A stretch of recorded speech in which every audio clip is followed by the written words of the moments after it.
So, ito po ngayon yung bago, how to bind your hostess or yung mga host in your agency.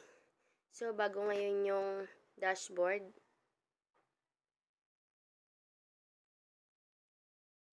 Parang nagbago yung mga ano niya. Update na ulit siya. Punta ka ng member list. Hostess list. Wait mo lang. Then, add. Lagay mo yung user ID nung ilalagay mong bagong host. Dapat wala silang zero earning sila, hindi sila nag-tasking, nag-live, or sagot ng calls para hindi sila ma-reject gamit company.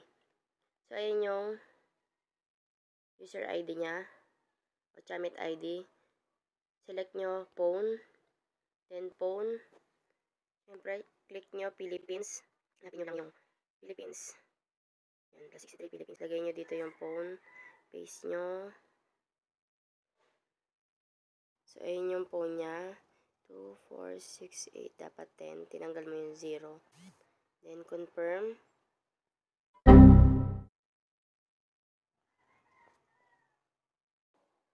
Ito naman mga madam, mga sis, pag nakapasa, ito meron tayong nilagay dyan. Diba, add. Tapos, lalagay mo dyan yung user ID niya. Select mo, phone. Then, Philippines, lagay mo lang. Then, yung contact number niya. So, pag confirm mo dyan, yan, pasado yung ibig sabihin. Tingnan mo dito agad sa invitation record list. Yan, pangalan nung nakapasa Vanessa, check mo. Waiting for her confirmation, meaning, nakapasa siya. So, ang gagawin mo dyan, message mo uli siya. Ibigay mo yung agreement form.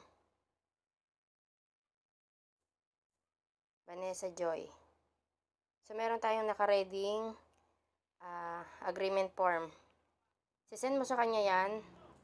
And congrats po, pasado ka. Sisend mo yun sa kanya. Yan, di ba? Ito. Tapos, send mo yung application form. Pa-screenshot mo yun. Tapos, ipapasa sa'yo yun. Okay, agreement form. Dapat maklik niya yan, ma-agree niya. Yan siya, oh. Yan, punta siya sa my earning, hostess assistant. Tapos, i-click niya agree yung agency mo para pumasok siya sa agency mo. Wait mo yung confirmation na yon darating. Tapos, bigay mo yung mga rules and guide para maiwasan niya yung ban at mas lumaki yung earnings ng host mo.